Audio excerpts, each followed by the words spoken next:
Salut les fans de foot et bienvenue sur la chaîne. Tu veux tout savoir sur le mondial des clubs, les coulisses du Barça, la santé de Mbappé ou encore les dernières bombes du mercato? Abonne-toi et active la cloche de notification pour ne rien manquer. Car c'est le bon endroit. Accroche-toi bien, cette vidéo te plonge au cœur de l'actualité brûlante du football mondial. Prépare-toi, c'est parti. Avec la première journée du mondial des clubs terminée, le schéma attendu se confirme. Les équipes de l'UEFA sont celles qui remportent le plus de matchs, tandis que celles de la CONMEBOL restent invaincues et tiennent leur rang. Les autres, quant à elles, sont nettement en dessous du niveau. Un tiers de la phase initiale de la Coupe du Monde des clubs est déjà terminé. Le bilan après la première journée confirme les impressions historiques de ce type de tournoi multiethnique et les attentes du tournoi. L'UEFA et la CONMEBOL sont largement au-dessus des autres équipes.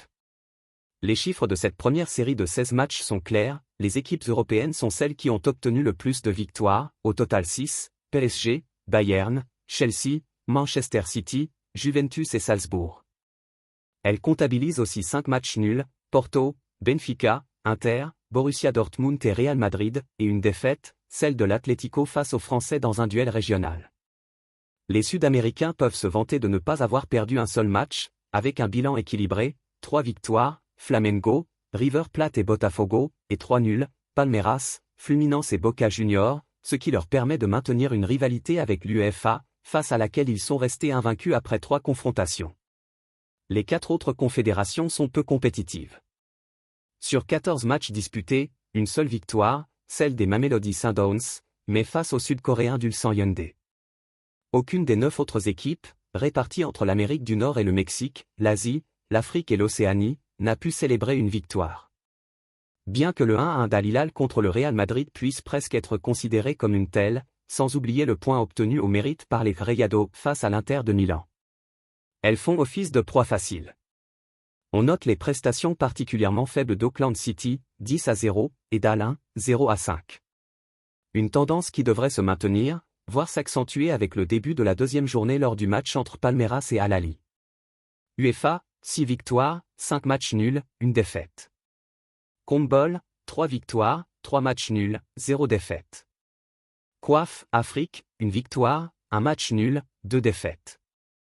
CONCACAF, Amérique du Nord et Centrale, 0 victoire, 2 matchs nuls, 3 défaites. AFC, Asie, 0 victoire, 1 match nul, 3 défaites. OFC, Océanie, 0 victoire, 0 match nul, 1 défaite. Le Real Madrid a publié un communiqué médical indiquant que Kylian Mbappé a été hospitalisé pour une gastro-entérite aiguë. Le Français va subir des examens et recevoir un traitement spécifique. Mauvaise nouvelle pour le Real Madrid. Kylian Mbappé, absent du match d'ouverture de la Coupe du Monde des clubs contre Al Hilal en raison d'un rhume, a été hospitalisé pour une gastro-entérite aiguë. Notre joueur Kylian Mbappé souffre d'une gastro-entérite aiguë et a été hospitalisé pour des examens et un traitement, peut-on lire dans le communiqué concernant le joueur, qui sera entre les mains des médecins pour se rétablir de la meilleure façon possible. La veille du match contre Al Hilal, des doutes avaient déjà été émis quant à l'état de santé de la star de Bondy.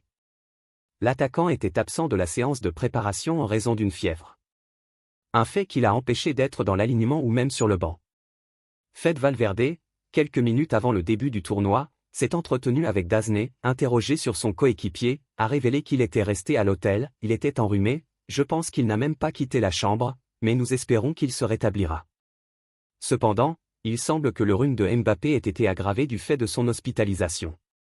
Le club madrilène a voulu se couvrir en voyant qu'il n'y avait pas d'amélioration.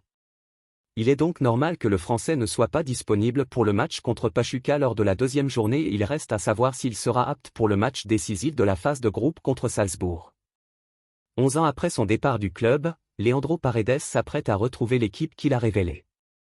Selon les informations du média espagnol Relevo, l'international argentin de 30 ans a donné son accord à Boca Juniors, marquant ainsi une étape décisive vers un retour très attendu du côté de la Bombonera. Champion du monde 2022 avec l'Argentine, Paredes sort d'une saison à l'AS Roma et semble prêt à tourner la page européenne pour retrouver ses racines. Il ne manque désormais qu'un accord entre Boca et la Roma, qui pourrait laisser partir le joueur pour un montant avoisinant les 3,5 millions d'euros. Formé à Boca, Paredes avait quitté le club en 2014 pour l'Europe, passant notamment par l'Italie, Chievo, Empoli, Roma, la Russie, Zénith, et la France, Paris Saint-Germain, avant de revenir à Rome en 2023. Son retour en Argentine représenterait un renfort de poids pour le club xenèse, toujours à la recherche d'un équilibre au milieu de terrain. Le FC Barcelone a officialisé l'arrivée de Joan Garcia, en activant sa clause libératoire d'un montant de 25 millions d'euros. Jusqu'alors gardien de but du RCD espagnol et formé au club depuis l'âge de 15 ans, Garcia s'engage avec les Catalans pour une durée de 6 saisons, soit jusqu'en juin 2031, dans l'objectif de renforcer la concurrence à ce poste. Âgé de 24 ans, Joan Garcia s'est imposé comme un élément incontournable du club de Liga lors de la dernière saison. Auteur de performances décisives, avec 146 arrêts et 8 clean sheets, il gagne désormais ses galons comme futur pilier au Camp Nou, où il viendra compléter un effectif déjà composé de 3 gardiens. Sous la houlette de Hansi Flick, l'effectif barcelonais dispose désormais de 4 gardiens, le titulaire Ter Stegen, son remplaçant Chesney, l'option interne Peña et désormais Garcia. Ce recrutement pose la question d'un prochain ajustement, car Flick devra décider qui restera en doublure et si un prêt ou un départ de l'un des 4 gardiens est envisageable. L'arrivée de Garcia marque à la fois un pari sur l'avenir et une étape dans la succession de Ter Stegen. Dépouillé de plusieurs talents comme Wirtz, Tah ou Frimpong, le Bayer Leverkusen va se renforcer défensivement. Et c'est encore avec Liverpool que le champion d'Allemagne 2024 va négocier. Après avoir vendu au RS Florian Wirtz et Jérémy Frimpong, le Bayer va recruter Jarell Quansah, 22 ans. The Athletic affirme en effet qu'un accord est proche entre les deux clubs. L'opération devrait coûter environ 40 millions d'euros à l'ancienne formation de Xavi Alonso. Sans surprise, Quansah viendra remplacer Jonathan Tah, parti au Bayern Munich. C'est le gros feuilleton du moment à Barcelone. Après avoir enrôlé Joan Garcia, qui devrait être le numéro 1 dans les cages dès le début de la saison, le FC Barcelone s'attaque à son secteur offensif. Ces derniers jours, la priorité du champion d'Espagne en titre a d'ailleurs radicalement changé.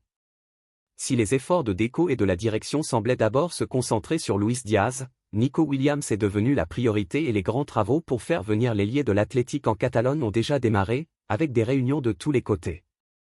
Seul problème, et pas des moindres, le prix de l'international espagnol. L'Athletic n'ayant aucune intention de négocier et de permettre au Barça de payer ce transfert en plusieurs échéances, les Catalans n'ont pas le choix, il faut payer ces 60 millions d'euros de sa clause libératoire cash. Ce que le club dirigé par Joan Laporta n'est pas en mesure de faire actuellement. Sans surprise, comme l'indique AS, il faudra vendre avant d'imaginer Williams sous la tunique blaugrana.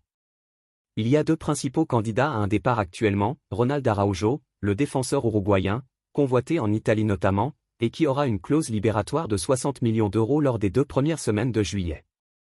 Puis, Fermin Lopez, convoité en Premier League et en Arabie Saoudite, même si le Barça et Flick n'ont pas forcément envie de s'en défaire. Il s'agit des 2 seules pistes crédibles, puisque les autres joueurs à forte valeur marchande de l'effectif sont considérés comme intouchables, principalement à cause de leur statut de titulaire. Quant aux indésirables comme Christensen, Pablo Torre, Pau Victor, Ansu Fati ou Inaki Peña, leurs ventes ne suffiront pas pour financer l'opération Williams. Il faudra donc vendre un joueur plutôt coté, et ça se jouera entre l'Uruguayen et le milieu espagnol. Un sacrifice douloureux donc pour le FC Barcelone, puisque même un joueur comme Ronald Araujo était dans les plans du coach allemand. Affaire à suivre.